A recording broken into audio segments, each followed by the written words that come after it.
আসসালামু আলাইকুম সুপ্রিয় দর্শক মণ্ডলী। চলে গেলেন কুখ্যাত তোফায়েল আহমদ। আপনারা জানেন তোফায়েল আহমদ নিষিদ্ধ ঘোষিত আওয়ামী লীগের কেন্দ্রীয় নেতা ছিলেন। যারা তার পক্ষের লোক, ভারতের যারা এজেন্ট বাংলাদেশে, তারা মিডিয়াতে অনেক আবেগপূর্ণ কথা তার পক্ষ নিয়ে বলছেন। 69-এর মহান নেতা, অমুক সমুক তমুক, এগুলো দিল্লির এজেন্টগিরি করে বাংলাদেশে যে মিডিয়াগুলো, বিশেষ করে প্রথম আলো, ডেইলি স্টার, এই পত্রিকাগুলোতে এবং অন্যান্য যে দিল্লি নিয়ন্ত্রিত মিডিয়াগুলো আছে, তারা তোফায়েল আহমদের মৃত্যুর পর অনেক আবেগীয় কথা লিখে শিরোনাম করেছে, হেডলাইন করেছে। তো এবং যারা বাংলাদেশে, আপনারা জানেন 5 আগস্টের যে আমাদের বিপ্লবটা হয়েছে, বিপ্লবটা বেহাত হয়ে গেছে, বিপ্লবটাকে ধ্বংস করে দেওয়া হয়েছে প্রায়। এখন যে 12ই ফেব্রুয়ারি ইঞ্জিনিয়ারিং বিএনপি সরকার ক্ষমতায় আসছে, খালেদা বিহীন তার সন্তান তারেক রহমানের নেতৃত্বে যে সরকারটি আছে, এই সরকারের লোকজন যাদেরকে নিয়ে তিনি সরকার গঠন করেছেন, হোমরা চোমরা যারা আছে, সকলেই কঠিন পর্যায়ের আওয়ামী লীগ। এখন বোঝাই যাচ্ছে না যে বিএনপি ক্ষমতায় আছে না আওয়ামী লীগ ক্ষমতায় আছে। অর্থাৎ বিএনপি ক্ষমতায় আছে না আওয়ামী লীগের ক্ষমতায় আছে। বিএনপি এমনভাবে ক্ষমতায় আছে, বোঝাই যাচ্ছে যে আওয়ামী লীগ ক্ষমতায় আছে। তো আওয়ামী লীগের জন্য জান শেষ হয়ে যাচ্ছে বিএনপি। তোফায়েল আহমদের জানা যায় বিএনপির লোকজন গিয়ে তার মরদেহের যে খাটিয়া সেটা তারা বহন করেছে।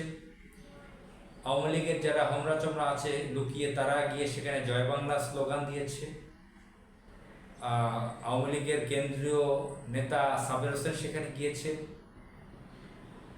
এখানে তার মতো কুখ্যাত লোক সাধারণভাবে মারা গিয়েছে, তার তো বাংলাদেশে জানাজাই হওয়ার কথা না। সে তো কুখ্যাত একজন কিলার। আপনারা জানেন যে সে রক্ষী বাহিনী গঠন করেছিল, রক্ষী বাহিনীর প্রধান ছিল তোফায়েল আহমদ। হাজার হাজার জাসদের নেতাকর্মীদেরকে নির্মমভাবে হত্যা করা হয়েছে, মেরে ফেলা হয়েছে। এই তোফায়েল আহমদ সে তার নেতৃত্ব দিয়েছিল। শহীদ আব্দুল মালিক নামের একজন মেধাবী ছাত্র ছিল ইসলামী ছাত্র সংঘের, কেমিস্ট্রির ছাত্র ছিল ঢাকা বিশ্ববিদ্যালয়ে। পাকিস্তান আমলে তাকে নির্মমভাবে হত্যা করে এই তোফায়েল আহমদ, হাসানুল্লাহ গিনুরা। এবং শেখ মুজিবের আমলে যত ধরনের কিলিং হয়েছে, গণহত্যা হয়েছে, তার সহযোগী ছিল এই তোফায়েল আহমদ। হাসিনার আমলে, হাসিনাকে বিরোধী দলে আর সরকারি দলে যেই দলই থাকুক না কেন, বাংলাদেশে বড় বড় কিলিং ঘটিয়েছে। পিলখানা বলেন আর যেখানে শাপলা চত্বর বলে, শাপলা চত্বরের ঘটনার পর তারা বিজয়ী হয়েছে বলে তোফায়েল আহমদ বলছে আমরা বিজয়ী হয়েছি। তো তোফায়েল আহমদ ছিল শেখ হাসিনার এই গণহত্যার অন্যতম সহযোগী। জিয়াউর রহমানকে, বাংলাদেশের স্বাধীনতার ঘোষক শহীদ প্রেসিডেন্ট জিয়াউর রহমানকে তুচ্ছ তাচ্ছিল্য করত, তারেক রহমানকে তুই তুকারি বলে গালিগালাজ করত সংসদে দাঁড়িয়ে। আবেগের চোটে অনেকে লিখেছে 9 বার এমপি হয়েছে, মন্ত্রী হয়েছে এতবার, জাতীয় পরিষদের সদস্য হয়েছে 1970 সালে, অমুক তমুক। আপনারা জানেন 9 বার এমপি হয়েছে, বেশিরভাগই তোফায়েল আহমদ যে একটা বড় ধরনের সন্ত্রাস, টেরোরিস্ট, অনেক 2 নম্বরই 6 নম্বরই করে সে এমপি হয়েছে। আর শেখ হাসিনা তো কতবার, একটা না 4 বার অবৈধভাবে ক্ষমতায় ছিল, 11-এর পর থেকে অবৈধভাবে ক্ষমতায়। তোফায়েল আহমদ আওয়ামী লীগের প্রেসিডিয়াম সদস্য ছিল, পরবর্তীতে সেই পদ কেড়ে নিয়েছে শেখ হাসিনা, পরে উপদেষ্টা মণ্ডলীর সদস্য হিসেবে রাখে 11-এর পরে। তোফায়েল আহমদ শেখ মুজিবের সচিব ছিল।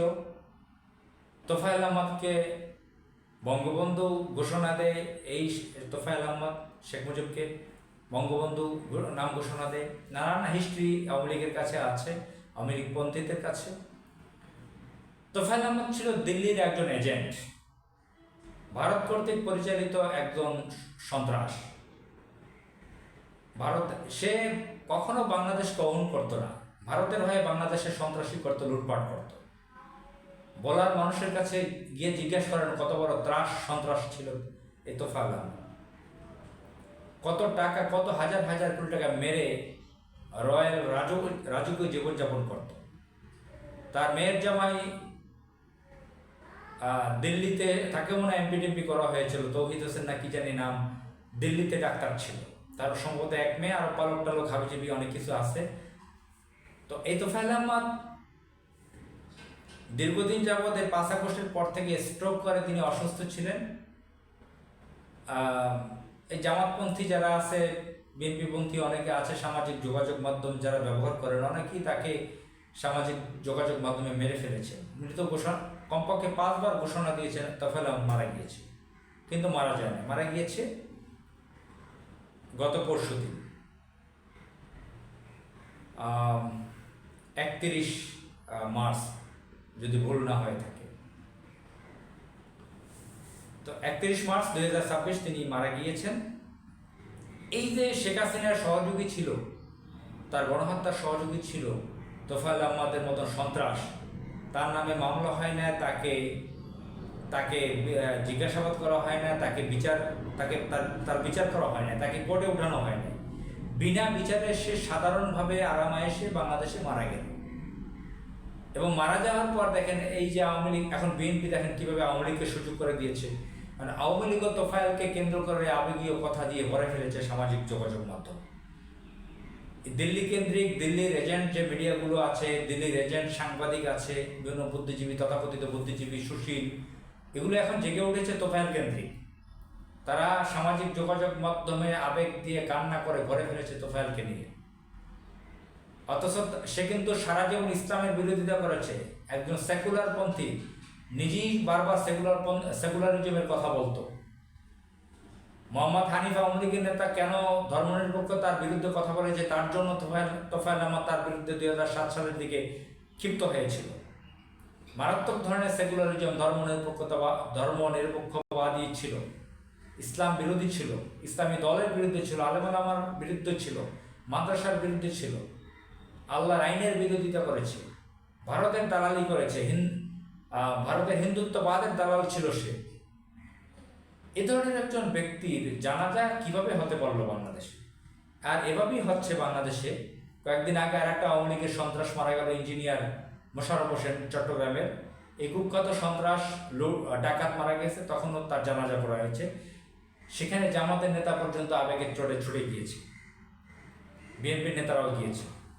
তো বাংলাদেশে যেটা হয়, বড় বড় কুখ্যাত ব্যক্তিরা যারা ইসলাম বিরোধী, মোনাফেক, মুশরিক নাম, তাদের অ্যারাবিক নাম থাকে, বোঝা যায় তারা, মানে নামে বোঝা যায় তারা মুসলমান, বাস্তবে তারা মুশরিক ছিল, মোনাফেক ছিল, বেঈমান ছিল, কাফের ছিল।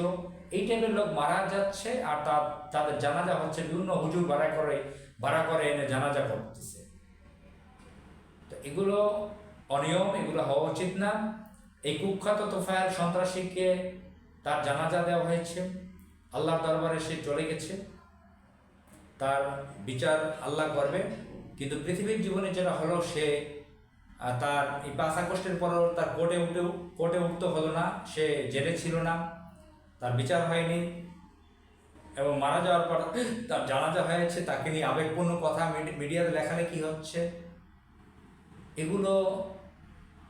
এগুলোতে বোঝা যাচ্ছে যে আমাদের একজন তো বলেছি যে বিএনপি পন্থী একজন বুদ্ধিজীবী প্রফেসর তাজ হাসমি, যে সে তোফায়েল উচ্চারণ করেছে, সে বিনা বিচারে মারা গিয়েছে, তার জানাজা হয়েছে। এতে বোঝা যায় এদেশে আইনের শাসন নেই, বিচার ব্যবস্থা নেই। তা আমিও সেটা মনে করি। আসসালামু আলাইকুম।